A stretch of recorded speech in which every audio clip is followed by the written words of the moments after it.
ముషీరాబాద్ నియోజకవర్గంలో 77వ గణతంత్ర దినోత్సవ వేడుకలు అత్యంత ఘనంగా జరిగాయి. ఇందిరాపార్క్ చౌరస్తాలో ఏర్పాటు చేసిన కార్యక్రమంలో నాగేష్ ముదిరాజ్ ముఖ్య అతిథిగా పాల్గొని జెండాను ఆవిష్కరించారు.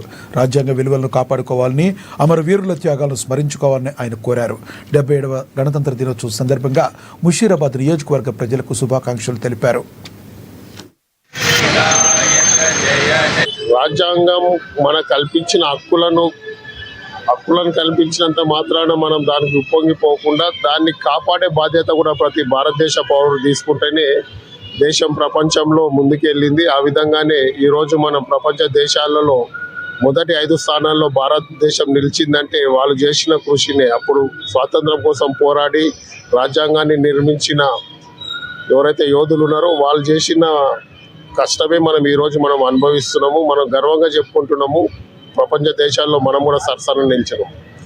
రాజకీయానికి వస్తే దేశంలోనైనా రాష్ట్రాల్లోనైనా ప్రభుత్వాలు తమకు ఇష్టానుసారంగా రాజ్యాన్ని వాళ్ళకు అనుకూలంగా వాళ్ళ రాజ్యాంగాన్ని మార్చుకోవడమే కాకుండా ఎవరైతే ప్రత్యర్థి అపోజిషన్ ఉన్నారో పార్టీల పైన ఎదురుదాడులు, వాళ్ళపైన కేసులు, వాళ్ళపైన దేశద్రోహం కేసులు, వాళ్ళు చేయని పనులకు వాళ్ళని మానసికంగా శోభ పెట్టడము, అంటే భారతదేశంలో కల్పించిన స్వేచ్ఛ, రాజ్యాంగం కల్పించిన స్వేచ్ఛని రూపుమాపే విధంగా అధికారంలో ఉన్న పార్టీలు వాళ్ళకు అనుకూలంగా ప్రతిపక్షం అనేది ఉండొద్దు అనే ఉద్దేశంతో దాడులు, కేసులు బనాయించడము, జైల్లో వేయడము ఇది మంచి సంస్కృతి.